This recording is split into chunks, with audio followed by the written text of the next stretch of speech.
You're listening to Season 2 of Understood Explains, ADHD Diagnosis in Adults. Today's episode answers the question, should I get tested for ADHD? My name is Dr. Roberto Olivardia, and I'm a clinical psychologist with more than 20 years of experience evaluating people for things like ADHD. I'm also one of the millions of people who have been diagnosed with ADHD as an adult. I'll be your host. My goal here is to answer the most common questions about ADHD diagnosis. Along the way, you'll learn a lot about ADHD in general. We're going to do this quickly in the next 10 or so minutes, so let's get to it. Should I get tested for ADHD? You might be wondering if you have enough symptoms or if there's enough of a benefit to go and get a formal diagnosis as an adult. To answer this question of should you get tested, I'm going to make two predictions about you based on the fact that you're listening to a podcast about diagnosing ADHD in adults. I predict that number one, you're an adult, and number two, that you made it through childhood without being diagnosed with ADHD. And if I'm right, then you and I probably have a lot in common. I made it through many years of school without an ADHD diagnosis. I was 35 when I was diagnosed with ADHD. Up until then, I had been doing sort of okay, finding ways to cope with certain challenges and trying to avoid everything else that was hard for me. I could have kept doing those things and still be a fairly successful adult, but I'm so glad I got diagnosed, and here are 4 reasons why. First, so many things make sense now about my childhood. Everything from my numerous sleep problems, like the massive effort it took me to shut my mind off at the end of the day, to the immense energy it took me to stay awake in Mr. Burke's history class my junior year of high school. Second, my ADHD diagnosis has helped me understand what kinds of things I need to thrive at work. My favorite quick example here is fluorescent lighting. I finally understand why it drives me crazy, and that if I'm going to get any work done, it needs to be in a room with soft, warm lighting. People like me who have ADHD are very sensitive by nature, and too much or too little sensory input can make it harder to be in the present moment and stay focused. Third, I understand now how my ADHD can affect my relationships. As someone who gets bored easily and seeks out stimulation, I was always attracted to novelty, drama, taking risks.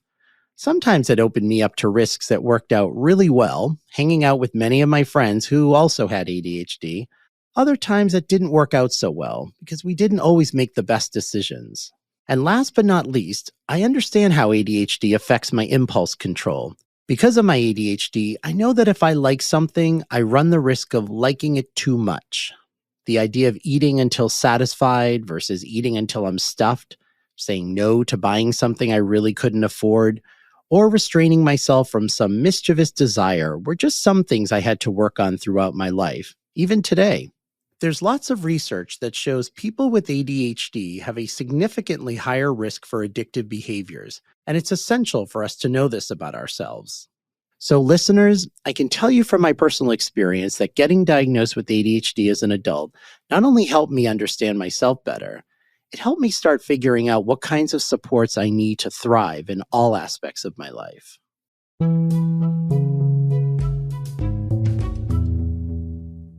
Can I diagnose myself with ADHD? So this is a very common question, and the answer is a hard no. Self-diagnosis may be popular on TikTok and other social media platforms, but it's not a good idea. And here are 3 reasons why. Reason number 1, there are a lot of conditions that can look a lot like ADHD. A quick online quiz won't be able to tell you if you're struggling to pay attention because you have ADHD or if it's something else. Stress or depression or anxiety or even sleep apnea can look a lot like ADHD, and an online platform won't be able to pick apart the differences like a professional would, especially if you're only being asked a few questions. Reason number 2, ADHD is a matter of degree. Everyone gets distracted sometimes, but that doesn't mean everyone has ADHD. Diagnosing ADHD involves looking at how often you have certain symptoms and how much those symptoms affect your daily life. Reason number 3, self-diagnosis can lead to the wrong DIY treatments or to no treatments at all. And the whole reason you're wondering about ADHD diagnosis is so you can help yourself feel better and function better, right? So for all of these reasons, it's much, much better for you to work with someone who has a lot of training on how to accurately diagnose ADHD. A quick quiz can be useful as a starting point, but please don't let it be a stopping point. Get tested by a professional.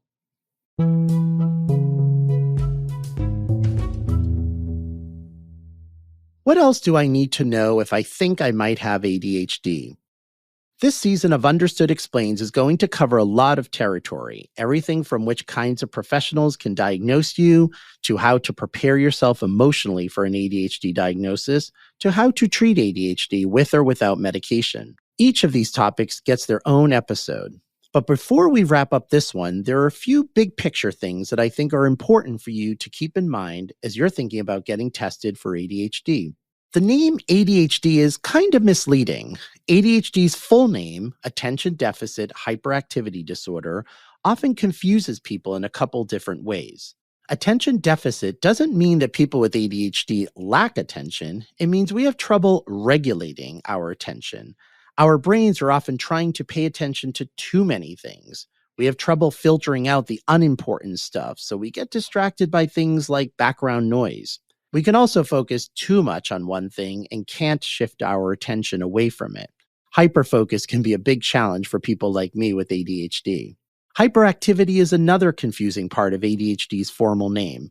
There are 3 types of ADHD, and 2 of them involve hyperactivity. But you don't have to be hyperactive to be diagnosed with ADHD. You can just struggle with attention. What used to be called attention deficit disorder, or ADD, is now called the inattentive type of ADHD. So that can be confusing to a lot of folks too.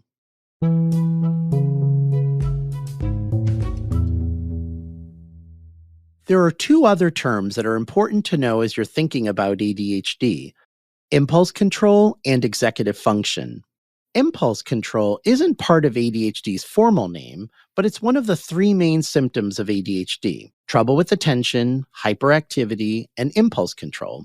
Those are the 3 main symptoms. Executive function is another really important term in the world of ADHD.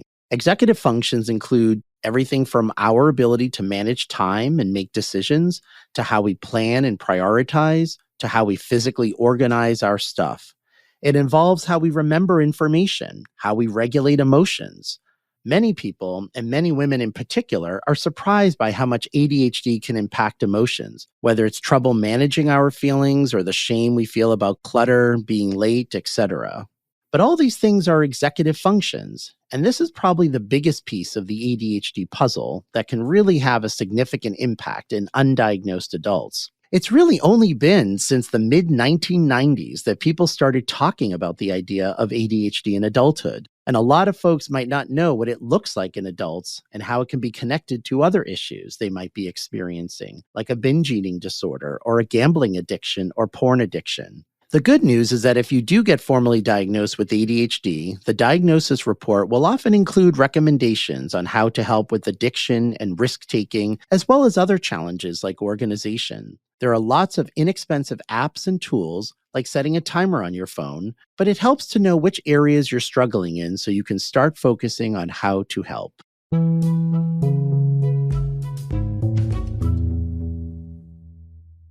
Okay, listeners, that's it for episode 1. The key takeaway I'm hoping sticks with you from this episode is that if you suspect you may have ADHD, meet with a healthcare professional who knows a lot about ADHD and could do a clinical evaluation. We're going to spend the whole next episode talking about what kinds of healthcare providers can diagnose ADHD in adults. But for now, I want you to focus on why it's a good idea to do this. I've found the majority of people are actually relieved and feel a strong sense of validation when they get diagnosed with ADHD. A diagnosis isn't meant to make you feel bad. In fact, it's the opposite. When I was officially diagnosed, I immediately started connecting dots and realized behaviors that may have seemed confusing or out there suddenly made more sense. And if you don't have ADHD, but some other diagnosis, that will be just as important. Remember, knowledge is power. Now that we've covered why you might want to get evaluated for ADHD, you're ready for the rest of the season. Thanks for listening, and I hope you'll join me for episode 2, which explains who can diagnose adults with ADHD. You've been listening to Season 2 of Understood Explains from the Understood Podcast Network. If you want to learn more about the topics we covered today, check out the show notes for this episode. We include more resources as well as links to anything we've mentioned in the episode. One important note, I don't prescribe ADHD medication and I don't have any affiliation with pharmaceutical companies, and neither does Understood. This podcast is intended solely for informational purposes and is not a substitute for a professional diagnosis or for medical advice or treatment. Talk with your healthcare provider before making any medical decisions. Understood Explains is produced by Julie Raw and Cody Nelson, who also edited the show. Brianna Berry is our production director. Our theme music was written by Justin D. Wright, who also mixes the show. For the Understood Podcast Network, Laura Key is our editorial director, Scott Koshier is our creative director, and Seth Melnick is our executive producer. Understood is a nonprofit organization dedicated to helping people who learn and think differently discover their potential and thrive. Learn more at understood.org/mission.